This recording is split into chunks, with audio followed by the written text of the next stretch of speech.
दुर्गा सप्तशती चौथा अध्याय। इंद्र आदि देवताओं द्वारा जगदम्बा की स्तुति। ध्यान सिद्धि की इच्छा रखने वाले पुरुष जिनकी सेवा करते हैं और वे जिन्हें देवता सब ओर से घेरे रहते हैं, जया नाम की दुर्गा देवी का ध्यान करें। उनकी श्री अंगों की चमक काले मेघ के समान श्याम है। वे अपने कटाक्षों से शत्रुओं को भयभीत करती हैं। इनके माथे पर चंद्रमा की रेखा शोभा पाती है। वे अपने हाथों में शंख, चक्र, कृपाण और त्रिशूल धारण करती हैं। इनके 3 नेत्र हैं। वे सिंह के कंधे पर चढ़ी हुई हैं और अपने तेज से तीनों लोकों को परिपूर्ण करती हैं। चौथा अध्याय प्रारंभ। ऋषि बोले, अत्यंत पराक्रमी दुष्टात्मा महिषासुर और उसकी सेना के देवी के हाथों से मारे जाने पर इंद्र आदि देवता प्रणाम के लिए गर्दन तथा कंधे झुकाकर उन भगवती दुर्गा की उत्तम वचनों द्वारा स्तुति करने लगे। उस समय उन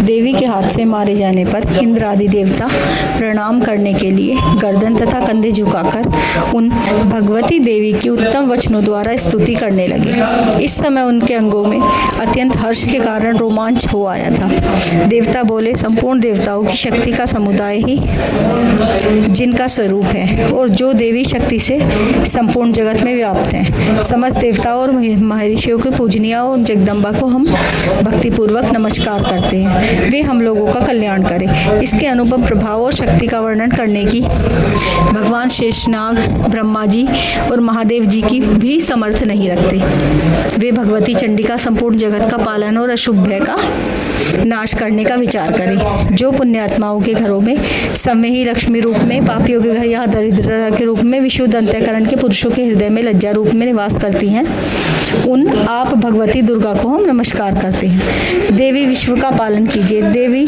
आपके इस अगम रूप का असुरों का नाश करने वाले महान पराक्रमी और समस्त देवताओं और दैत्यों के समक्ष युद्ध में प्रकट किए हुए आपके अद्भुत चरित्र का हम किस प्रकार वर्णन करें। आप संपूर्ण जगत की उत्पत्ति में कारक हो। आप में सत्व, रज, तम ये तीनों गुण मौजूद हैं, तो भी दोषों के कारण आपका संसर्ग नहीं जान पाते। आप ही सबका आश्रय स्थान है। यह समस्त जगत आपका अंशभूत है, क्योंकि आप सबकी आदिभूता अव्याकृता परा प्रकृति है। देवी संपूर्ण यज्ञों में जिसके उच्चारण से सब देवता तृप्ति लाभ करते हैं, वही स्वाहा इसीलिए आप ही हैं। उनके अतिरिक्त आप पितरों को भी तृप्ति का कारण हैं, इसलिए सब लोग आपको सदा भी कहते हैं। देवी जो मोक्ष को प्राप्ति साधन है, अचित्यता महाव्रत स्वरूपा है, समस्त दोषों से रहित जितेंद्रिय तत्व को ही सार वस्तु मानने वाले तथा मोक्ष की कामना रखने वाले जिन मुनिजन जिसका अभ्यास करते हैं, वही भगवती पराविद्या आप ही हैं। आप शब्द स्वरूपा है, अत्यंत निर्मल। ऋग्वेद, यजुर्वेद तथा गद्य के मनोहर पदों में पाठ से युक्त सामवेद का भी धार आप ही हैं। आप देवी त्रयी, तीनों वेदों और भगवती 6 ऐश्वर्यों से युक्त है। इस विश्व की उत्पत्ति और पालन के लिए आप ही वार्ता, कृषि व आजीविका के रूप में प्रकट हुई हैं। आप संपूर्ण जगत की घोर पीड़ा का विनाश करने वाली हैं। देवी जिससे समस्त शास्त्रों का सार व ज्ञान होता है, वह मेघा शक्ति आप ही हैं। दुर्गम भवसागर से उतरने वाली नौका रूपी देवी दुर्गा भी आप ही हैं। आप आसक्ति शून्य हैं। कैटभ के शत्रु भगवान विष्णु के वक्ष स्थल पे एकमात्र निवास करने वाली भगवती देवी तथा चंद्रशेखर द्वारा सम्मानित गौरी देवी भी आप ही हैं। आपका मुख मंद मुस्कान से सुशोभित, निर्मल, पूर्ण चंद्रमा के बिंब का अनुकरण करने वाला तथा उत्तम सुवर्ण की मनोहर कांति से कमनीय है। तो उसे भी देखकर महिषासुर को क्रोध हुआ और सहसा उसने उस पर प्रहार किया। ये बड़े आश्चर्य की बात है, क्योंकि क्रोध पूरी यमराज को देखकर भला कौन जीवित रह सकता है। देवी आप प्रसन्न हो, परमात्मा स्वरूपा आपके प्रसन्न होने पर जगत का उद्भव होता है और क्रोध में भर जाने पर आप तत्काल ही कितने कुलों का सर्वनाश कर डालती हैं। यह बात अभी अनुभव में आई है, क्योंकि महिषासुर की यह विशाल सेना क्षण भर में आपके क्रोध से नष्ट हो गई है। सदा अभ्युदय प्रदान करने वाली आप जिन पर प्रसन्न रहती हैं वे ही देश में सम्मानित हैं। उन्हीं को धन और कीर्ति की प्राप्ति होती है, उन्हीं का धर्म कभी शिथिल नहीं होता तथा वे ही अपने स्वस्थ स्त्री पुत्र और भ्रातृयों के साथ भाग्यवान माने जाते हैं। देवी आपकी ही कृपा से पुण्यात्मा पुरुष प्रतिदिन अत्यंत श्रद्धापूर्वक सदा सब प्रकार के धर्मानुकूल कर्म करता है तथा उसके प्रभाव से स्वर्गलोक में जाता है। इसलिए आप तीनों लोकों में निश्चय ही अभिष्ट फल देने वाली हैं। माँ दुर्गे आप स्मरण करने पर सब प्राणियों का भय हर लेती हैं और स्वस्थ पुरुषों और चिंतन करने वालों पर उन्हें परम कल्याणकारक बुद्धि प्रदान करती हैं। दुख दरिद्रता संकट और भय हरने वाली देवी आपके सिवा कौन दूसरी हैं, जिसका चित्त सबका उपकार करने के लिए सदा ही दयार्द रहता हो। देवी उन राक्षसों को मारने से संसार को सुख मिले तथा उन राक्षस चिरकाल तक नरक में रहने देने के लिए भले ही पाप करते रहे हों, इस समय संग्राम में मृत्यु को प्राप्त होकर स्वर्ग लोक में जाएं, निश्चय ही यह सोचकर आप शत्रुओं का वध करती हैं। आप शत्रुओं पर अस्त्रों का प्रहार क्यों नहीं करती? समस्त शत्रुओं को दृष्टिपात मात्र से ही भस्मपात क्यों नहीं कर देती? इसमें एक रहस्य है। ये शत्रु भी हमारे शास्त्रों से पवित्र होकर उत्तम लोकों में जाएं, इस प्रकार उनके प्रति भी आपका विचार अत्यंत उत्तम रहता है।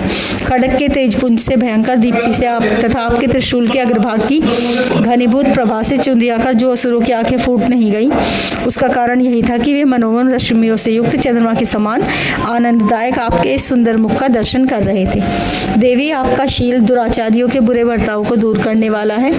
साथ ही यह रूप ऐसा है जो कभी चिंतन में भी नहीं आ सकता और जिसकी कभी दूसरों से तुलना नहीं हो सकती।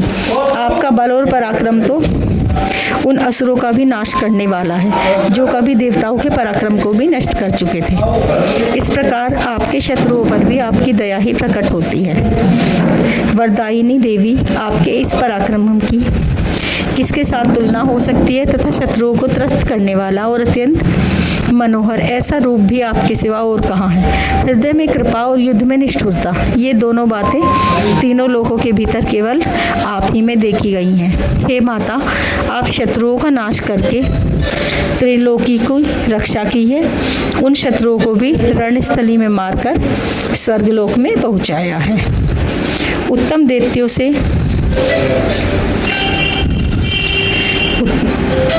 प्राप्त होने वाले हम लोगों के भय को दूर कर दिया है। आपको हमारा नमस्कार है। देवी आप शूल से हमारी रक्षा करें, जगद्धात खड्ग से हमारी रक्षा करें तथा घंटा की ध्वनि और धनुष की टंकार से भी आप हमारी रक्षा करें। चंडी के पूर्व पश्चिम और दक्षिण दिशा में आप हमारी रक्षा करें तथा हे ईश्वरी आप त्रिशूल को घुमाकर उत्तर दिशा में भी हमारी रक्षा करें।